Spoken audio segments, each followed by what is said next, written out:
Assalamualaikum warahmatullahi wabarakatuh. Perkenalkan, kami dari kelompok 7. Kami akan membahas tentang konfrontasi terhadap Malaysia.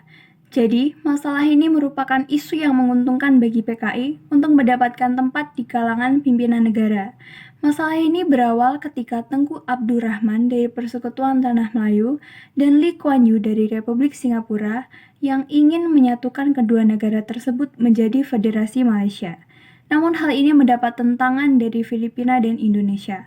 Filipina menentang karena Filipina menginginkan wilayah Sabah di Kalimantan Utara karena Filipina menganggap bahwa wilayah ini milik Sultan Sulu.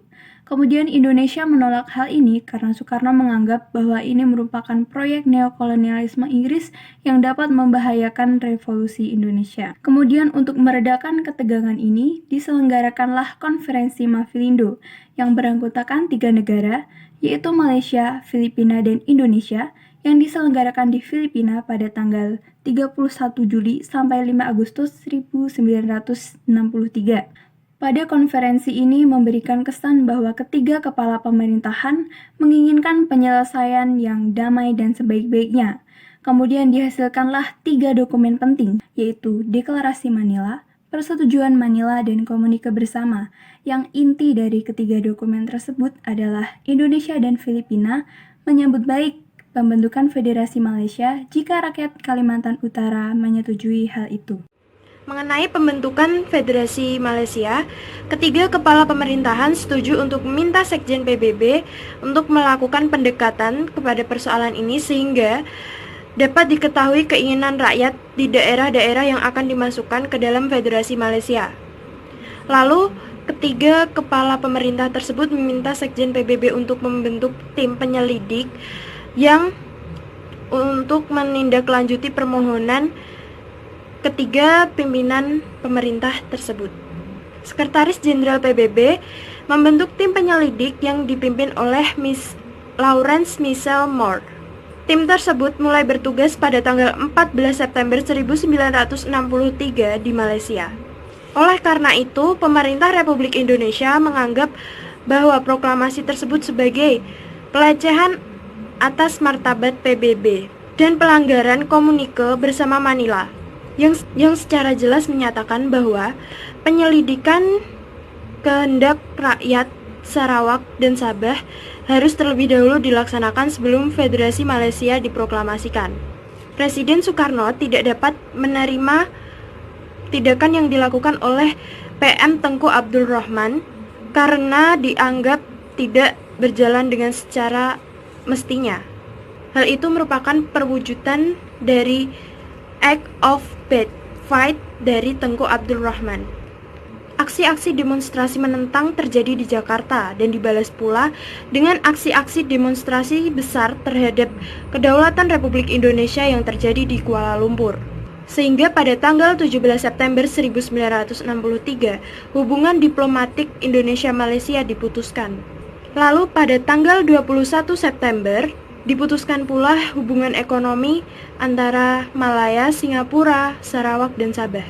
Pada akhir tahun 1963, pemerintah menyatakan dukungannya terhadap rakyat Kalimantan Utara yang melawan neokolonialisme Inggris. Konflik di Asia Tenggara ini menarik perhatian di beberapa negara dan menghendaki penyelesaian pertikaian secara damai. Pemerintah Jepang, Amerika Serikat, dan Thailand berusaha menyelesaikan masalah ini, namun masalah pokok yang menyebabkan sengketa dan memburuknya hubungan ketiga negara tersebut tetap tidak terpecahkan karena PM Federasi Malaysia Tengku Abdul Rahman tidak menghadiri pertemuan tiga negara. Upaya lainnya adalah melakukan pertemuan menteri-menteri luar negeri, yaitu Indonesia, Malaysia, dan Filipina di Bangkok. Namun, 2 kali pertemuan tidak menghasilkan keputusan yang positif, sehingga diplomasi mengalami kemacetan.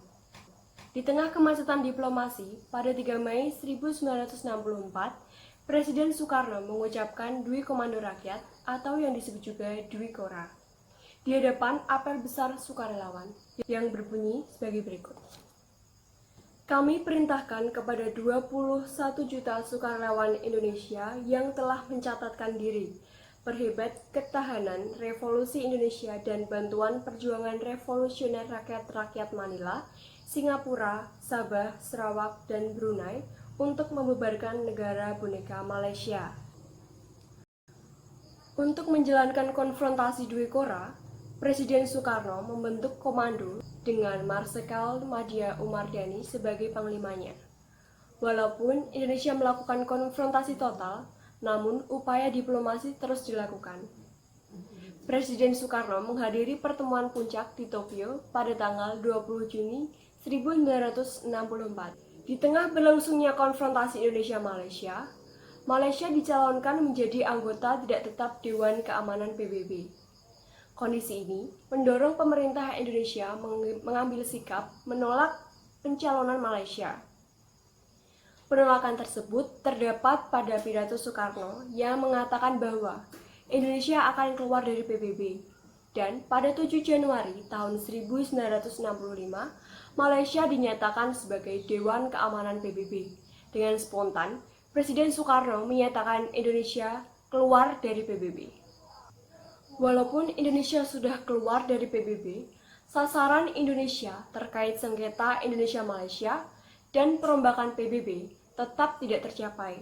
Karena keluarnya Indonesia dari PBB membuat Indonesia kehilangan satu forum yang dapat digunakan untuk mencapai penyelesaian persengketaan dengan Malaysia secara damai. Demikian presentasi yang dapat kami sampaikan dari kelompok kami. Terima kasih.